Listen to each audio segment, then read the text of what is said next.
Every year, millions of people make New Year's resolutions. However, according to the Washington Post, nearly 80% of New Year's resolutions are abandoned by February. And by the end of the year, statistics show that only 9% of people have succeeded in reaching their goals for the year. So why is that? And how do we ensure that you're one of those 9% of people who will succeed this year? Keep watching to find out. It's a new year, and for many people that comes with hopes and ambitions for the coming year. Often these are centered around self-improvement in terms of health and mindset. These were the most popular New Year resolutions for 2022. It's been consistently looking like this for the past few years, so I reckon that 2023's New Year's resolutions will be looking very similar to these. Now, as this video goes up, we're about a week into 2023. This means that statistically speaking, a staggering 25% of the people who did make a New Year's resolution have already given up on it. I hope you're not one of those people. I'm Camilla, I'm a psychologist, and I'm on a mission to make better mental well-being available to more people. As a psychologist, I often see an increase in new clients in January at the start of the new year. There's a tendency to feel flat after the excitement of Christmas and New Year celebrations wear off. Often I see my clients being hit by a lack of motivation that they were feeling at the start of the new year when they set very ambitious New Year's resolutions for themselves. I often see that they feel frustrated and annoyed with themselves for not being able to achieve and live up to the expectations that they set for themselves. In 2014, a study was conducted that looked into the reasons for people not achieving their New Year's resolutions. When asked why they didn't achieve their New Year's resolutions, 41% of people answered that it was because the goals they had set were too unrealistic and too unsustainable in the long term. 10% said that it was because they'd set too many goals for themselves that they simply drowned in the task of trying to achieve them. So clearly, the type of goals we set and how we set them is very important to whether we're able to achieve them or not. But this is a big topic in itself. So I'm going to cover that in the next video. In this video, however, we're going to focus on the psychological factors that are at play when we try to achieve new goals, when we set goals for ourselves, such as New Year's resolutions. Now, I mentioned that I often hear my clients describe frustration and self-blame when they experience that dip in motivation and not being able to sustain the willpower to follow through on their New Year's resolutions. Maybe you've tried that too. If you have, I'll tell you exactly the same thing that I tell my clients.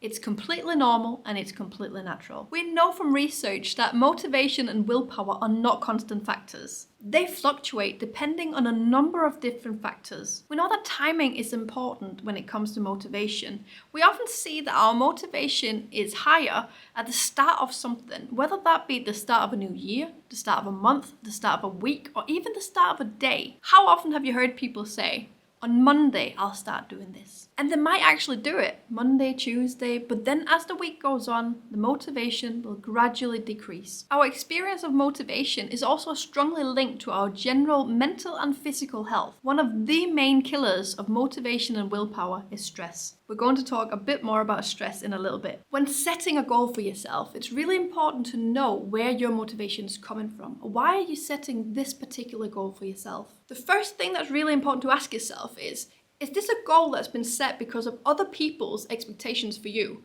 Or is this something that's coming from a wish from within yourself? Within psychology, we call this either an extrinsic motivation if it's coming from other people or from the surroundings around you, or an intrinsic motivation if it's coming from within yourself. So this could look like the difference between I should change this because it's what other people expect from me versus I want to change this because I want to make this change for myself. Studies show us that we're much more likely to achieve our goals if our motivation is intrinsic, if it's coming from within ourselves. The second thing I want to highlight here in terms of motivation is the difference in orientation of the motivation. We can differentiate between a positive orientation or a negative orientation. So in short, a negatively oriented motivation is when we're trying to move away from something or to stop doing something. These will often spring from a narrative of I'm not good enough the way I am, I'm wrong the way I am. Negative narratives of ourselves. Now, a positively oriented motivation, on the other hand,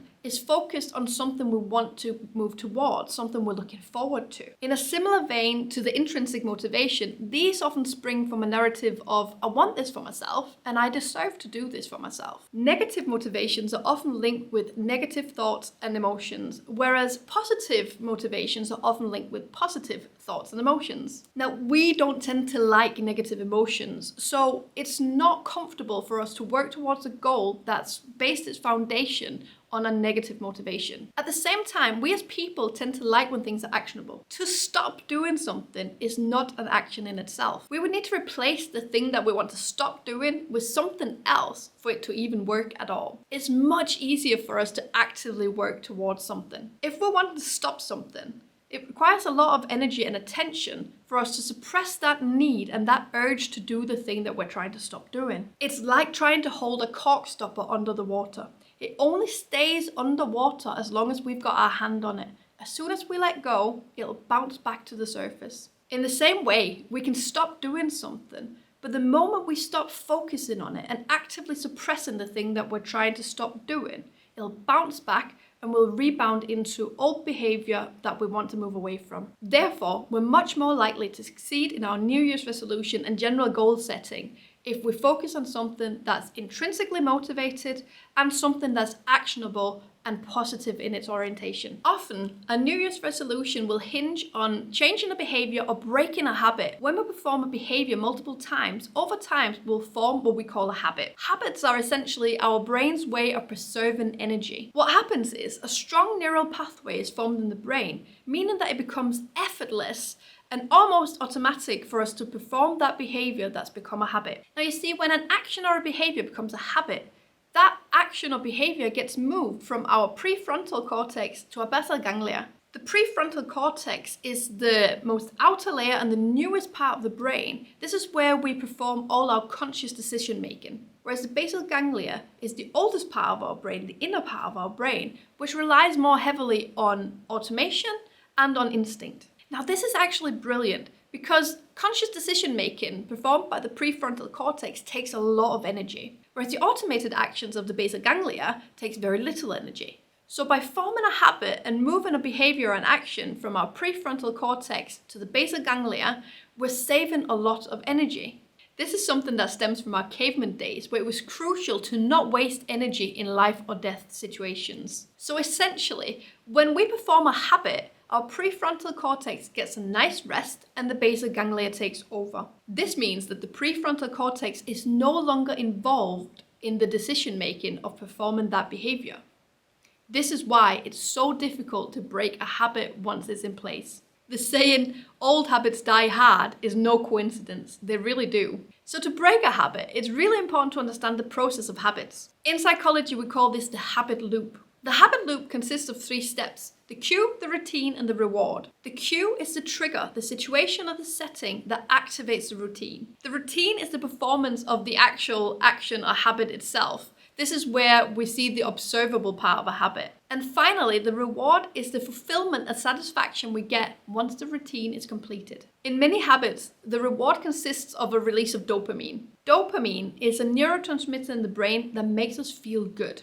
Dopamine is released in a lot of habit-linked situations, such as eating sugar, salt, processed fats, and smoking. Now, I've included these because these are often things that I hear people want to reduce or quit as part of their New Year's resolution. When dopamine is released as a result of any of these behaviors, it reinforces the habit in the brain. It ensures that the brain will try and seek out the same behavior, the same activity again, to ensure another release of dopamine.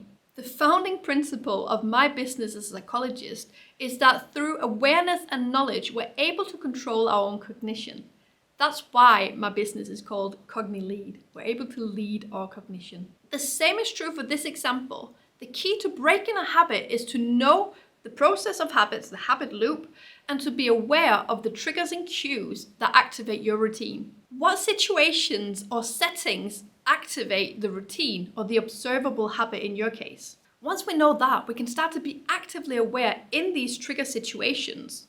We can actively bring our prefrontal cortex back to help us make decisions that go against the habit controlled by the basal ganglia. I said earlier that we'd go back to the effects of stress when we're trying to break a habit or reach a goal. When we're experiencing stress, we're much more likely to go looking for that release of dopamine to make ourselves feel better. This is obviously something that's happening completely unconsciously and often without our knowledge of it. So if, for example, our New Year's resolution is to consume less sugar, salt, fat, caffeine, tobacco, then stress will work directly against achieving those goals. It's simply much harder to resist the temptation of those foods and substances that your brain knows will give you a nice release of dopamine. The same is true for any other activity or behavior that we either wish to break with or start doing as part of our New Year's resolutions. There's simply comfort in doing what we usually do, as it takes much less energy than it does to form new neural pathways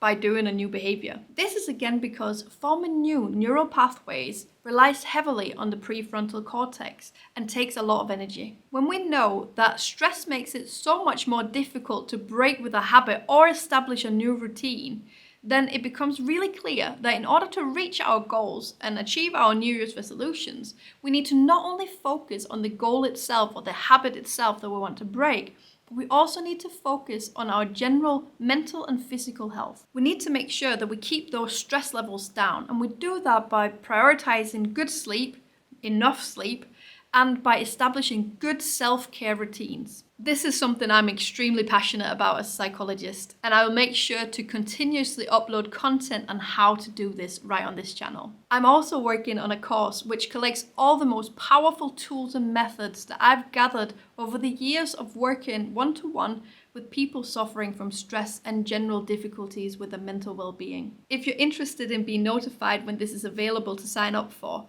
please follow the link in the description box and enter your details, and I'll make sure to send it to you as soon as it's ready. Here are my top 6 tips for achieving your New Year's resolution or any other goal setting that you might do throughout the year. Number 1, understand why you want to make a specific New Year's resolution. Where's your motivation coming from? Is it intrinsic or is it extrinsic? Number 2, try to put a positive spin on it. What are you moving towards rather than what are you moving away from? Number 3, write it down. Doing so will increase the accountability you experience for yourself. It can be a really good idea to display that note somewhere where you see it frequently. That can be the fridge door, it can be on your desk, somewhere where you actively are reminded of your goal. Being reminded of the goal will keep your prefrontal cortex actively aware and engaged. You can also write down your motivations. This will be a good reminder for when you hit times where it's difficult to stick to it. Why did I actually want to do this in the first place? Why is this important to me?